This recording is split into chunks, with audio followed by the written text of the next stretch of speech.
Pride and Prejudice, by Jane Austen. Chapter 45.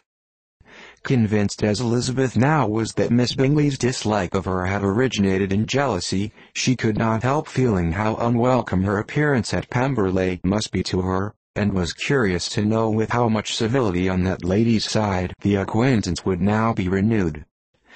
On reaching the house, they were shown through the hall into the saloon, whose northern aspect rendered it delightful for summer.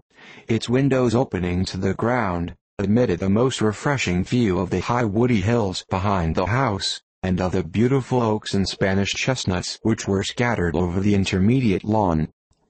In this house they were received by Miss Darcy, who was sitting there with Mrs. Hurst and Miss Bingley, and the lady with whom she lived in London.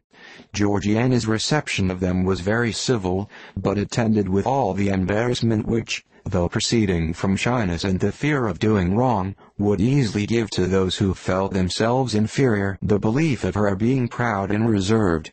Mrs. Gardiner and her niece, however, did her justice, and pitied her. By Mrs. Hurst and Miss Bingley they were noticed only by a curtsy, and, on their being seated, a pause, awkward as such pauses must always be, succeeded for a few moments. It was first broken by Mrs. Annesley, a genteel, agreeable-looking woman, whose endeavor to introduce some kind of discourse proved her to be more truly well-bred than either of the others, and between her and Mrs. Gardiner, with occasional help from Elizabeth, the conversation was carried on. Miss Darcy looked as if she wished for courage enough to join in it, and sometimes did venture a short sentence when there was least danger of its being heard. Elizabeth soon saw that she was herself closely watched by Miss Bingley, and that she could not speak a word, especially to Miss Darcy, without calling her attention. This observation would not have prevented her from trying to talk to the latter, had they not been seated at an inconvenient distance, but she was not sorry to be spared the necessity of saying much. Her own thoughts were employing her. She expected every moment that some of the gentlemen would enter the room. She feared that the master of the house might be amongst them, and whether she wished or feared it most, she could scarcely determine. After sitting in this manner a quarter of an hour without hearing Miss Bingley's voice, Elizabeth was roused by receiving from her a cold inquiry after the health of her family. She answered with equal indifference and brevity, and the other said no more.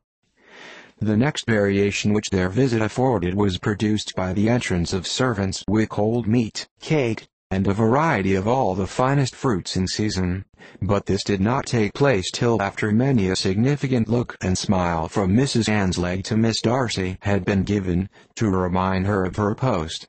There was now employment for the whole party, for though they could not all talk, they could all eat, and the beautiful pyramids of grapes, nectarines, and peaches soon collected them round the table.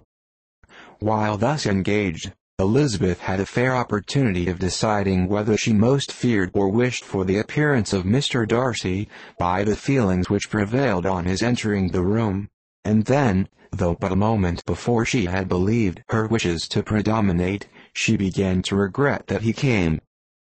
He had been some time with Mr. Gardiner, who, with 2 or 3 other gentlemen from the house, was engaged by the river, and had left him only on learning that the ladies of the family intended a visit to Georgiana that morning.